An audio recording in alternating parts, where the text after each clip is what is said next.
Let's go to some of that economic data. Obviously, we have the RBA yesterday keeping the cash rate on hold.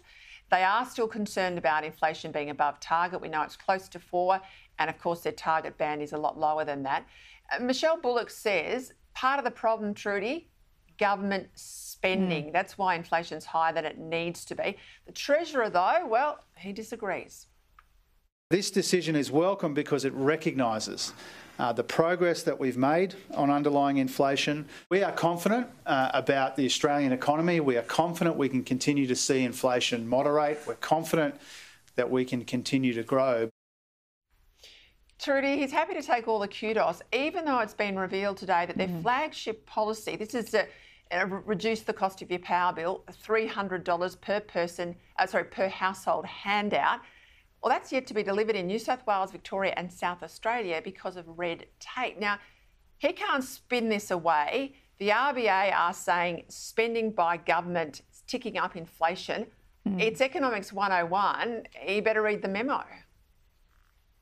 Well, it's not just the federal government in the RBA sites, though. I'd point out that states are spending like crazy too, particularly in Queensland ahead of that election. That energy rebate you got from the federal government, in Queensland you also got an extra $1,000 on top of that. So the states are making the situation worse as well. As for the politics, it's really fascinating to see Jim Chalmers now publicly disagree with direct comments from Michelle Bullock, his hand-pointed RBA governor. Today he was put to him on radio this explicit quote that she had said about the economy being too hot, and his answer was, well, I don't accept that and I don't agree. But we are getting into the pre-election cycle, and I think we're going to see a little bit more distance now between the Treasurer and the RBA, particularly if we do see rates go up before the election, heaven forbid.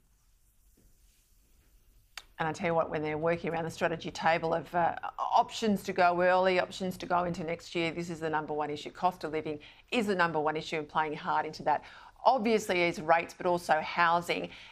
We'll go to housing actually now, because in Victoria there's a promise to build homes. We know there's a national build target of 1.2 million homes by the end of the decade, well behind schedule.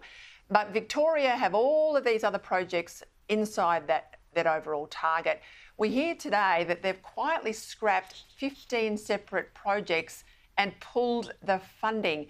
So Patrick, you know, the game here is they go out there, they make the pretty little announcement. We all cover it on TV that night. It gets into the print media. People think the homes are coming, and then a couple of months down the track, they take the money out of there, they scrap the project, possibly re-announce it somewhere else. But we're not seeing, these are phantom homes. We're not seeing anything built. And the journalists, up until now, haven't picked it up. Well, thank God they have, but this isn't good enough. No, I remember Dan Andrews announcing that back in 2020. He was wearing a hard hat, of course. He talked about $5.2 billion for 12,000 new homes. It sounded great at the time, very grandiose.